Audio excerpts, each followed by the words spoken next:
All right, folks, welcome to another edition of Dan's Grand Valley Layout. This will be update number 14, and got a bit of a snowy day going on outside today on Sunday, so it's a perfect day to be down in the man cave working on trains. So still kind of not motivated enough to get the wiring done for downtown and the street lights and all that, but what I am going to do today is we got a problem here with this dirt road that goes on up to the upper area. And as you can see, if you were coming down that road, you got kind of a sheer cliff right there. And then right there on this turn, you wouldn't want to drive off that right into the path of an oncoming train. So we're going to make some guardrails, and I'll show you the process I'm going to use for that, the materials I'm going to use, and then we'll go ahead and get them installed. Now I'm hoping I have enough material for that stretch there. That seems to be about 12 to 14 inches of material I'm gonna need, but I'll show you what I've got and then we'll take it from there. But definitely this small stretch right here will be able to get that done. I may need to get some more material, but so we'll take a walk over to the bench and I'll show you what I've got going on there. All right, we're over here at the bench. So the same materials that I used for the fence around the town square park, it's just very thin cut pieces of pine, and it's actually just scraps from the shop when I'm working on some material or whatever I'm doing out there. Anytime I get some scraps off of the table saw that are nice and thin, I go ahead and save them, and that's what this is here. And as you can see, it's flexible without breaking. So that's going to be perfect for that curve. And what I've done is I've just taken some dollar store parchment paper and just taped it to one of my cutting boards here. And that's going to allow me to glue the posts on these without sticking onto my board. So got that on, got that prepared, got my diagonal cutters and some measuring stuff, my X-Acto knife. This is what I'm going to use for the posts, and these are just regular bamboo skewer sticks that you get at the store, dollar store, whatever.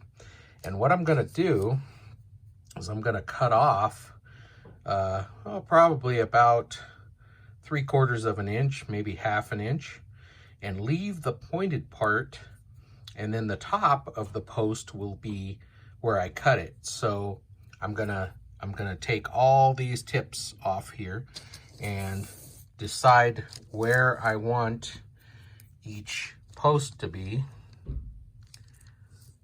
Probably something like this, and I'll be joining them where I need more and continuing on. And then once I have them glued up, something like this, I'll paint them all. These are already stained on one side. I'll go ahead and stain or paint the other side and get them weathered looking.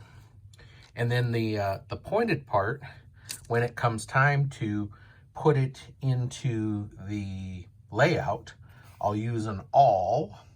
And let's say this is an awl. This is a reamer, but it's my awl. I'll poke down into the styrofoam base, and then these will fit real nicely. Just poke down in there, put a drop of glue, and boom, we're done. So, all right, I'm gonna start making up at least one section, maybe for that that little curve at the beginning of the dirt road. We'll make up a section. We'll get that drying, and we'll see. We'll check in with you at that point. Here are the fence sections that I made from that same material for the city park. So you can see these were 2-rail that I did, and I just simply glued the rails to those posts and then just painted them, and same thing, just stuck them down in there. And this for up here on this curve is actually just going to be one rail, I think, just to prevent a car from, you know, hitting. So it's going to be important to place a vehicle and then see how high they need to be. So I'm thinking, like we were saying on the bench there, maybe, oh, 1/2 inch to 3/4 inch sticking up. It needs to kind of run along the fender of the car. So that'll be about 1/2 inch sticking up above grade, with a little bit more above the rail. So that's kind of what I'm going to shoot for. So let's get something going, and then we'll try it out before we actually glue it in. So I grabbed a box of toothpicks, and I wanted to do a comparison. If we look at a vehicle and we take the diameter of the skewer stick, so this is a skewer stick, and we just kind of compare it. Let's see if I can get a good camera angle here. That's a pretty big piece of timber compared to a vehicle here. Let's do front end. So look at how that, I mean, that would be a telephone pole. And I know that some guardrails and stuff would be used with timber, would be made with timber that thick, but I'm thinking, here's a toothpick.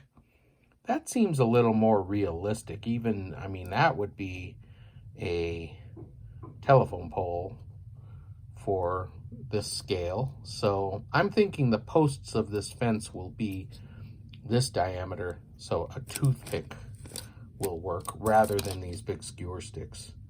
That might just look a little bit too thick for what they would use for a guardrail in the 60s. So I'll go ahead and use the toothpicks instead. So just happen to have a whole box of toothpicks here, so that's what we'll use.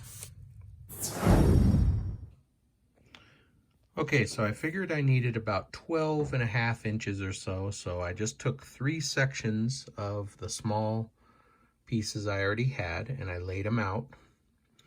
And then where there was a joint, I glued a toothpick. So there's 1, 2, 2, and then 1 on the end, 1 in between. And I just eyeballed it. I didn't measure anything. Laid them on the paper, and I used some Titebond Instant Bond wood adhesive. It's basically crazy glue, CA glue. And I just laid these on here, and I touched the glue to it. And I'm going to let it dry. I'm not touching it because I've repositioned a few of the toothpicks and they still move. It's not instant. So we're just going to let that sit for a good long time, maybe an hour or so. I'll come back down later and see if everything's set up. It'll probably be glued to the paper. So on the other side, I'll have paper glued to it. I'll have to either scrape it off or sand it off, but we'll see. Mostly that was to protect the cutting board, not so much to not be, you know, sticking on there, but we'll see. So we're going to leave this alone now, let it just set here, and we'll come back later and see what we have. Okay, so it's all dry. This is actually the next day. I didn't get a chance to come back down here yesterday, so it's been 24 hours, and all of these toothpicks are glued nicely to this little rail. And so now essentially we have a guardrail with pointy posts that I can stick down into the styrofoam, and it's very flexible. Let's see if I can do this with one hand here. Very flexible to be able to make that curve. So I'm going to cut these off just above the rail, like they would be in real life. Make sure they're kind of flat, not smashed. Might do it with the X-Acto knife. The diagonal cutters are nice and sharp, so they may do a nice cut, but I want to make sure they look kind of flat. And then right here on the bench, we'll go ahead and just take one of these paints that I've got and just get them all a uniform color. Like I said, it's already stained on the front, but you can see some shininess from the glue. So we want to get that all uniform and painted. So that'll be the next step. We'll get the posts cut correctly and painted. Then it'll be ready to install.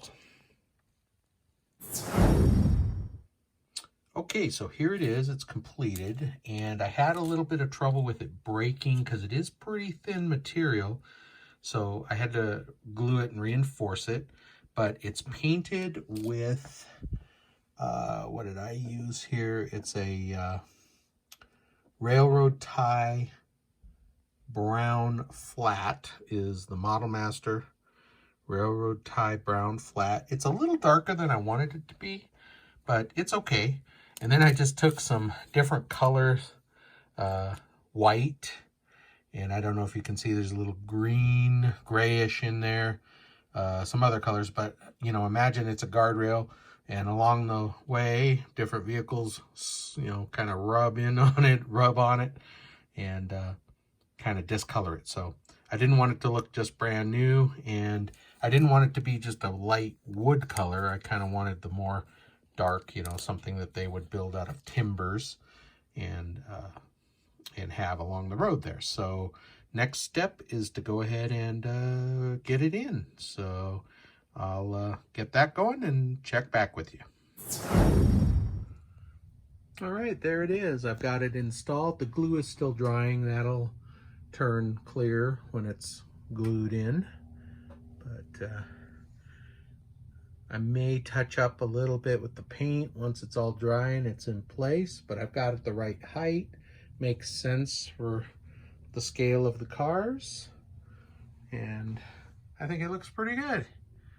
Came out all right. I'm pretty happy with it. So next thing will be to make one there on the left side up along there. That's going to be longer. I've got to find some more material. So got to start looking around for a little bit more of that that'll match. Let me just cut here and I'll go around the other side so we can see it from that side. All right, there we go. I had a little bit of breakage here. I went ahead and glued it, but I thought I wasn't going to take too many pains with it. It can be a little bit imperfect. It's a guardrail and it's been heavily used, and I figured that'll be fine. So once that glue dries clear, yeah, you're not going to see it so much. So I think that looks pretty good. Looks good for the height of the car. Makes sense for the lay of the land. Keep cars from driving off there. So I'm pretty happy with it. I think it's a good deal. So anyway, that's all I have this week. Thanks for watching. Thanks for the new subscribers, and like and share. Again, comment if you have any questions or anything you'd like to see or have me cover. Read them all and I'll go ahead and respond. That way we can address something that somebody might have a question about. So thank you again. Like, subscribe, and share, and I'll see you next time.